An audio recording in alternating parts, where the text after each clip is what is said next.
Alright, today guys, not RLM Ghost here. Started off my own YouTube channel a couple of weeks ago, back here in Germany in my birth town, Paderborn.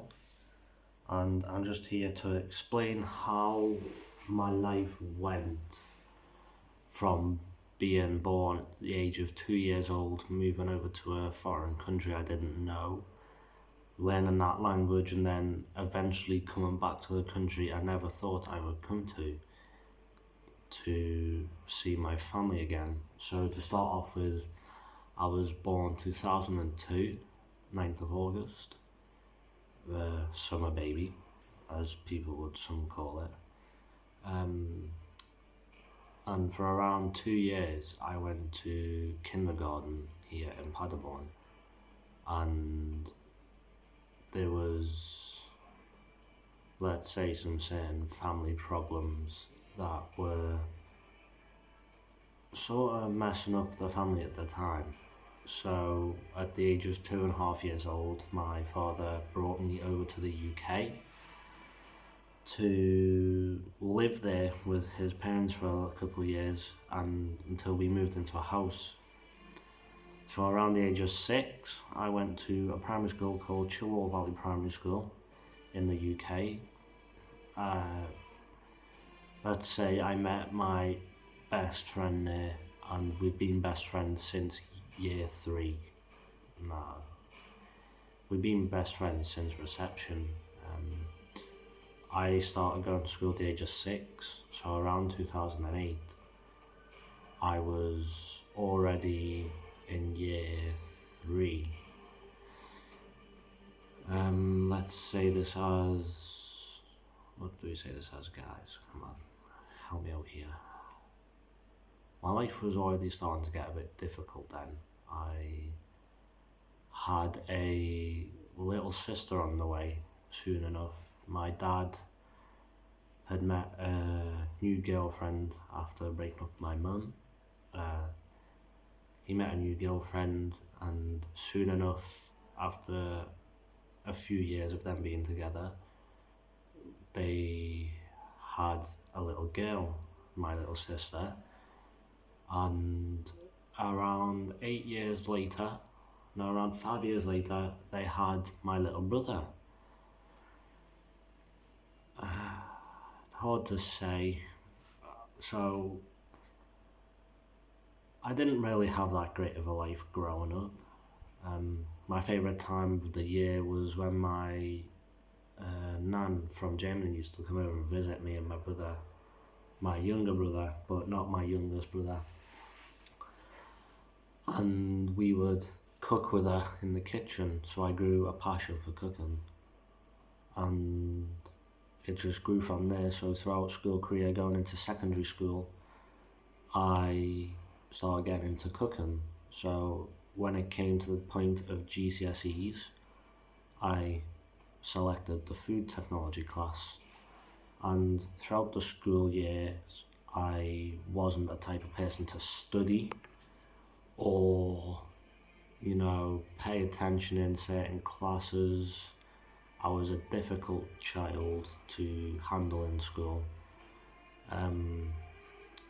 I had quite a few detentions, but it was coming around to the end of my last year in school, and I was sitting down at lunch table, and a teacher came up to me and sat down with me and started having a conversation with me, asking how I was. And I said I was doing good. I'm just getting a bit nervous for the exams because I don't know what my future's going to be like, because I haven't revised that much at all, and I feel like I'm going to fail them all, which I was correct. I did fail most of them. And then he gave me a good option. He said, there's been times when you've told me your dad's been in the military, right? I said, yeah, my dad was in the army for 8 years, and he always used to talk to me about maybe when I was growing older, joining, it'd be probably a best option. So my teacher said, do you want to go for the army, or do you want to go for the Royal Air Force or the Navy? And I said, I'd like to try out the Navy, because it gives you the great opportunity to travel the seas, go around the world, nice sunsets, you get to see dolphins, and it gives you that opportunity to work with other people around the world. And it teaches you so many things and gives you so many good qualifications out of it. So it came to the exams, last minute studying with me. I was panicking through every single GCSE. And then at the end of the GCSEs, all the exams had finished. About a week later, we got our results back, and I'd failed all my GCSEs apart from food technology, which I got an A star in. I passed art and design, I got a B+. I passed English literature, I got a C+ in that. I'm not that great. I failed maths, English, science. So it was lucky enough I was going into the Navy, so I applied for that at my local Navy Career Centre, which was in the around Liverpool 1 bus station area. So I went there, we had to do some tests first. We did an entrance exam, we did medical tests, hearing test, eye tests. And it came to the point, guys, we also did interviews as well, and it came to the point of the eye test. We got the results back and they said that I couldn't join the Navy because of my eyes. Wearing glasses when I was younger, I never used to wear glasses, and I always had a lazy left eye. So I always used to have to wear eye patches, and then as I grew older and I came with eye patches, went on to glasses, I went on to getting a lazy right eye. The left eye was getting a lot better with the strength of the lenses each time. So I was doing good there. And when I was told that I couldn't join because of my eyesight, I was really struck down, believing that I could never have a good future. And then came to the point where my parents were like, well, there's still 2 more militaries. You can do the RAF and the Army. And I know how much my dad was talking about throughout my whole life about the Army, how hard the training is. And at that point, the closest thing to the Navy I could get is the RAF, because RAF, aircraft carriers, fighter jets, F-35, B Lightnings, Poseidons, Typhoons, the Red Arrows. I'm not really one for heights, but I decided to try and go for the RAF. So I applied for the RAF, went to the local RAF Careers Centre as well, did my entrance exam, failed it the first time, took it again, passed it second time. Then I did my interview for what role I wanted to do. I almost failed the interview because they caught me out for not figuring out what trade I wanted to go in for. So I was originally going in for chef. And then when the time of the interview came, I wanted to go in as a gunner. I wanted to be on the field, more action.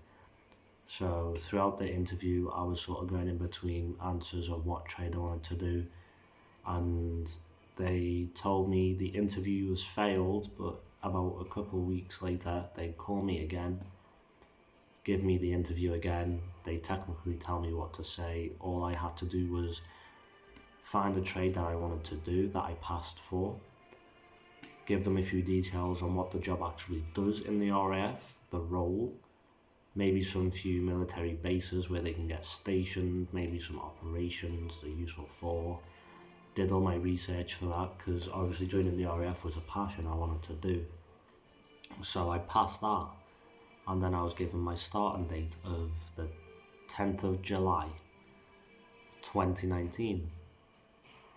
And no, I believe it was 10th of July 2020.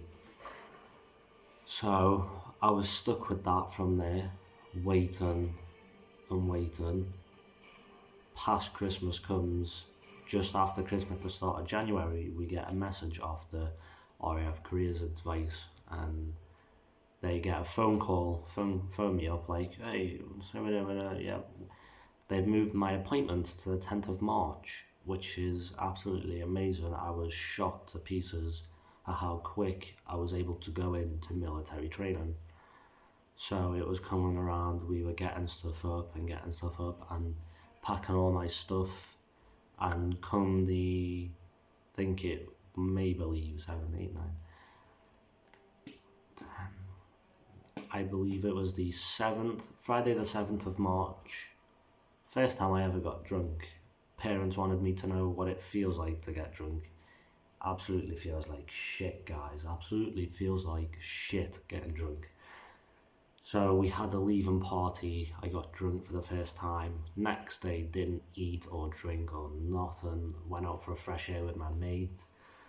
Come Monday, up around 5 in the morning so I could get the bus to the train station. Got on the train, straight down to Tring, where I met a group of other lads that were there for the training. We were waiting there for a while. We got on the bus with a corporal. A very nice corporal, indeed. They took us to the camp where we were training down at RAF Halton. Very nice place, whole introduction thing. First day fitness test, first day fitness test, and your attendant basically pledging to the Queen or to God about serving the country. I apparently pledged to God, which is sort of strange because I'm an atheist. I didn't really believe, but at the same time it didn't matter because I was pledging to the military to serve, and I did. So the basic phase 1 military training lasts around 10 weeks, which is around 70 days. So it comes to the point around day 45, we were just about to finish rifle training. And no, it was past day 45, yeah. It was around day 45, 46. We were doing the medical exam, which is a big part of the finishing phase 1 training.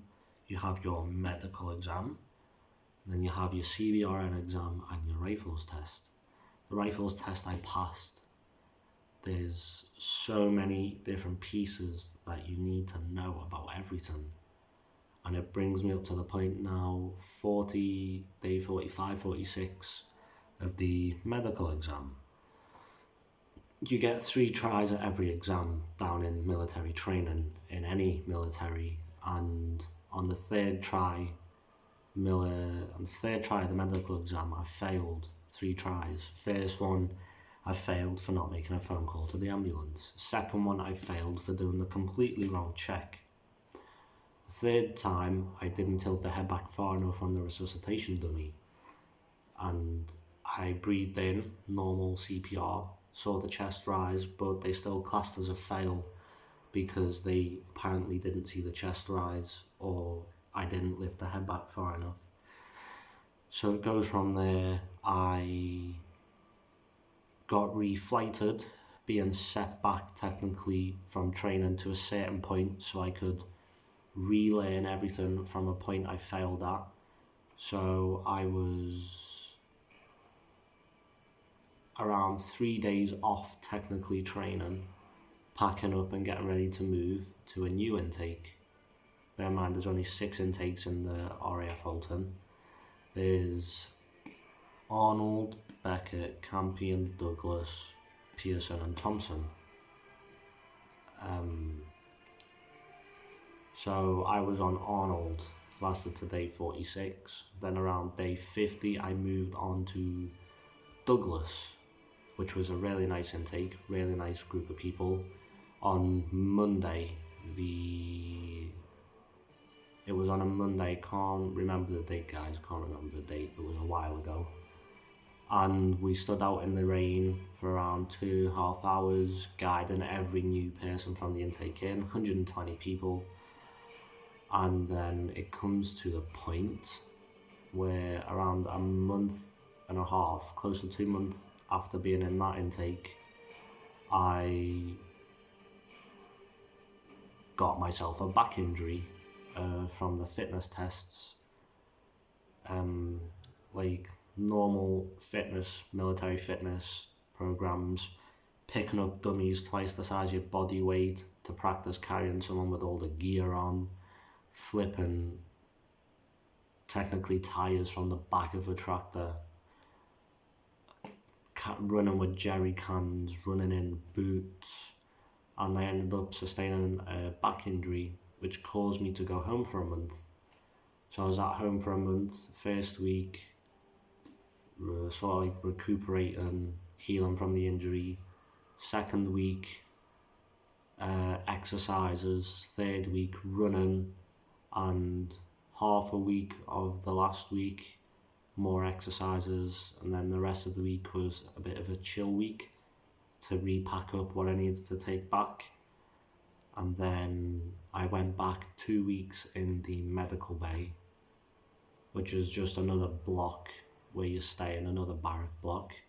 But for the medical side, people who have injuries or who have had injuries and came back. So I was in there with 2 weeks with another kid who had just came back from a medical injury.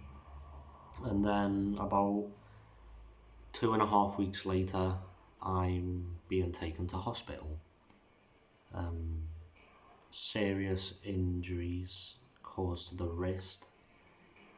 It came to a point, guys, where in training I couldn't take being yelled at anymore. I was being told I wasn't worth it, I shouldn't be there, I wasn't good enough for the military, which is, you'd think, normal things they do in the military, but that was back in the days. Nowadays they're not allowed to tell you that stuff, so I don't even know if it's legal for the sergeant to do that. But it caused me to get real upset, and I was sitting down in the corporal's office and the padre came in and she was talking to me and I was getting real upset, and it came to the point where my mind just went completely blank. Didn't know what I was doing, and I picked up my locker keys and apparently started hacking at my wrist. And the padre stopped me just before I could do any serious damage. But as you guys can see, I believe, where are they? Just here, guys. Scars, one line there and one line there. And I'm not really proud to admit it. They had to end up taking me to hospital for serious injury, and I was diagnosed with depression.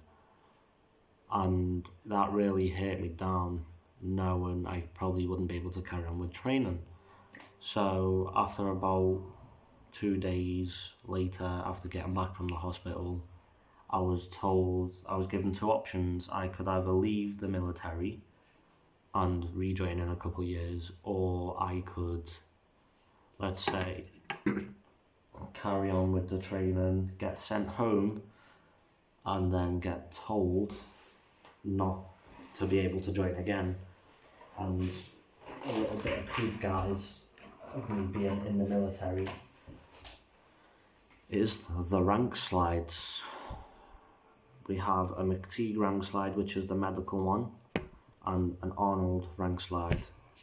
And I had two of these, two McTeague ones and two Arnold ones, and I somehow managed to keep hold of a McTeague one and an Arnold one for memories. So it came to the point where as final steps of me getting here, I was booked a flight here to Germany, stayed with my mum, and now I'm here, guys. Start my own YouTube channel. Hopefully this grows. Watched a couple of videos on any good content ideas, and one was recommended explaining throughout your life. So hopefully you guys can blow this up. Don't have to. Maybe just drop a like, a comment. Anyone interested, drop a comment on your YouTube channel. Anyone subscribes, drop the link to your YouTube channel. I'll go resubscribe back to you. help each other blow our channels up, and I will see you guys tomorrow with another live stream of FIFA 20, Rocket League, and some more Minecraft tutorials. Leave down in the comments below this video what tutorials you request on Minecraft. If there's any certain games, Apex Legends, Modern Warfare, Rainbow Six Siege, Fortnite, I can stream any of those games if you request it. Let me know in the comments. I'll check tomorrow morning, and I'll see you guys tomorrow.